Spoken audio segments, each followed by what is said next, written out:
never slow up, no I don't take shit. I got no love for the fakeness. If you wanna play tough and wanna hate this, I'll always show up. I don't ever slow up, no I don't take shit. I got no love for the fakeness.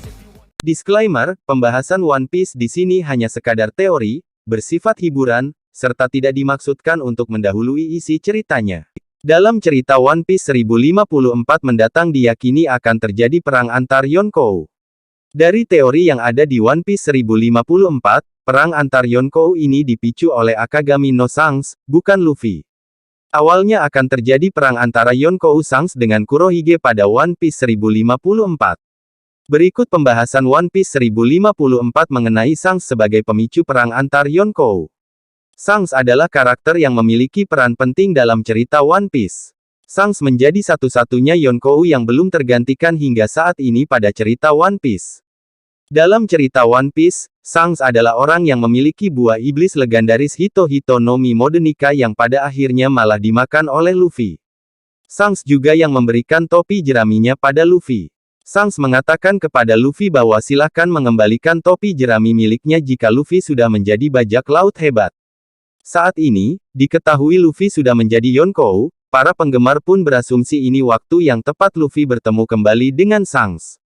Cukup masuk akal jika saat ini Shanks datang ke Wano Kuni.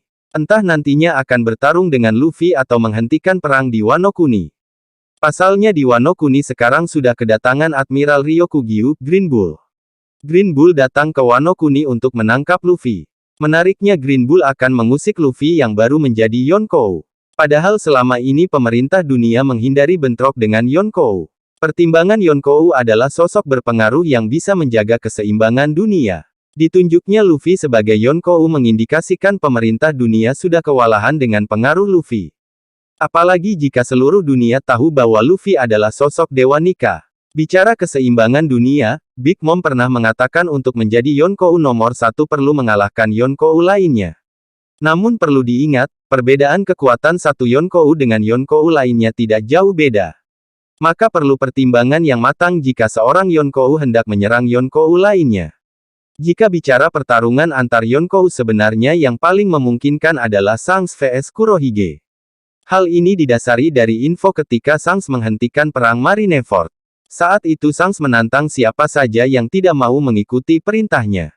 Tak ada satu orang pun yang menantang Shanks saat itu, termasuk Kurohige. Kurohige mengatakan pada saat itu belum siap untuk menghadapi Shanks. Itu artinya di masa depan ketika Kurohige sudah siap bisa saja ia menyerang Shanks.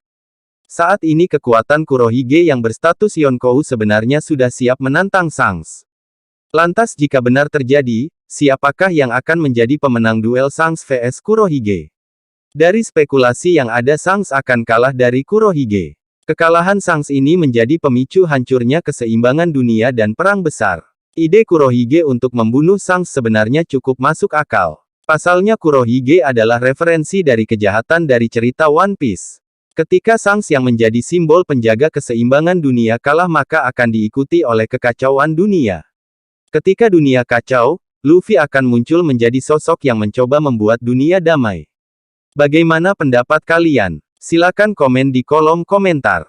Jangan lupa dukung channelnya biar makin semangat. I don't ever slow up, no I don't take shit. I got no love for the fakeness. If you wanna play tough and wanna hate this, I'll always show up. I don't ever slow up, no I